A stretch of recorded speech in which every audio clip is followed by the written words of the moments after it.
Okay, okay, part two, counting the letters to overlap. All right, so again, for most of the things that involve type, changing anything to do with the type, you want to have the type tool selected, because when you do, you get all of these things up here. So what we want to do is try and push these letters so that they're sort of overlapping. First, I'm just going to worry about the Q, R, and M, and later we'll have a look at these lowercase letters. So you can see here that the R of the Helvetica is way behind Futura, but the M is sort of in line. So I'm going to push the M of the Futura forward a little bit so that when we bring the R of Helvetica forward, it doesn't bump into it. So the way I do that is with this tool up here, the V and the A, which remember was a combination that was particularly one that you had to watch out for kerning. So what I do is I click between the two letters that I want to move, in this case between R and M, and I'm going to push that M out a little bit to give it a little bit of extra space. And you can see it actually looks kind of weird. So they've kerned it well, but we're changing it up a little bit so that these letters fit. All right, now I've got my other box, which I know is for Helvetica. I've clicked on that. Back to the T tool. Now click between the Q and the R. This is Helvetica. And I'm going up to the kerning tool, and I'm going to push these out a little bit. And let's try and get the R lined up. And that's looking okay. Doing it all the way actually made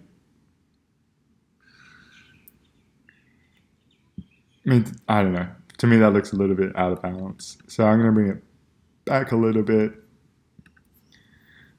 Click back on my Futura and move the Futura. So you can also do minus here.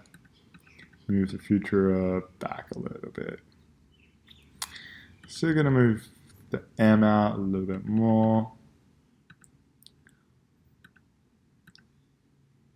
Yeah, that's fine. Cool.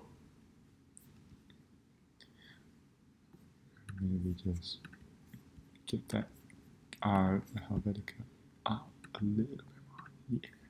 Cool. So now you get a pretty good sense of how these letters compare, which is that they're really different, actually. All right, let's go here. Now the A of the Helvetica is way in front of the A for Futura. So I'm going to try and push the Helvetica back. Remember, my Helvetica is the big square, the one at the back.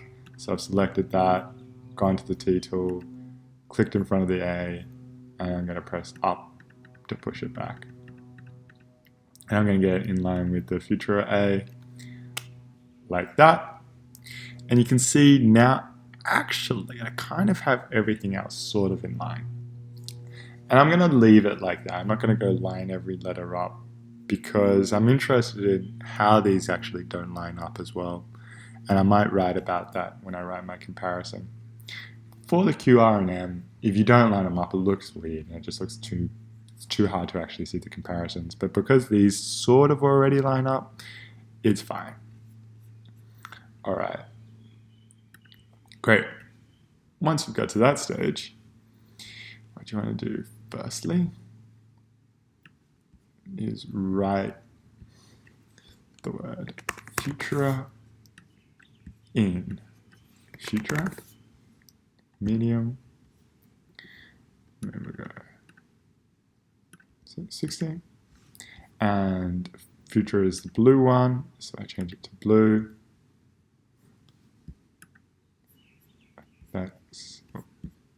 By the way, if you're having trouble putting the effect on, you actually can't. You have to have your tool on the mouse tool, and then you can change it to the effect. 50% transparency. That's my Futura. I should keep the box. And so rather than creating a whole nother text box, I can just press Option and see these two little mouses will pop up. Click the original one and drag out a copy. So I pressed Option, click the original one, hold click, and drag out a copy. Now here, I know this needs to be a little bit longer because the word Helvetica is the bigger word, and we're going to write Helvetica.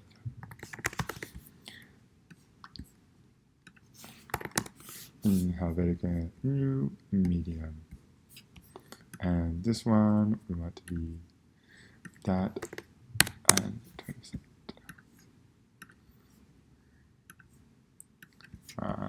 Did I do black? No, we'll go black. So we're going to go. That looks better. Okay. Still looks a bit light, doesn't it?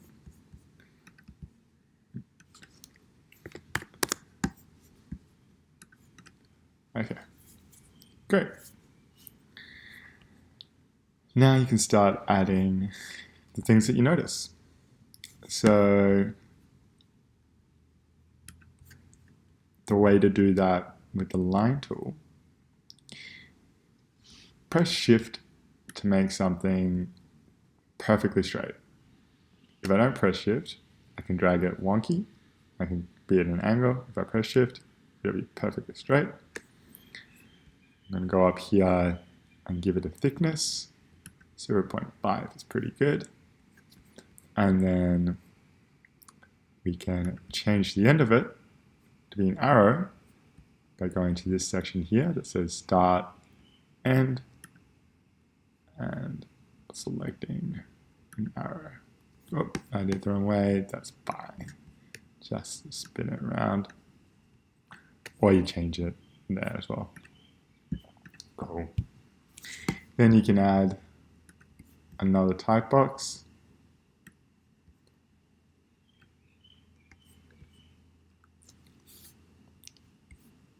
And add in your observation. Probably make it pretty small. I'd say, yeah, you can make it about 10. Easy. And for whatever you've written about, give it a little heading. Now, you can do this in whatever font you want, but just make sure it's something where you can do a light version of the text there and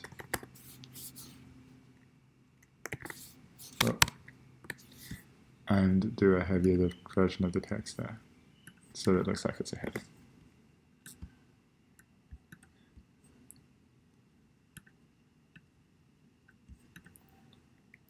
Now to do that, to see the whole screen change, I pressed W and it gets rid of all the borders and we can see how it's going to look. All right. I reckon if you want to be real finicky, I reckon this future is a little bit dark. I'm going to bring down the tint. 80. Yeah, a bit easier to see the two typefaces. Okay, great. Go for it, guys.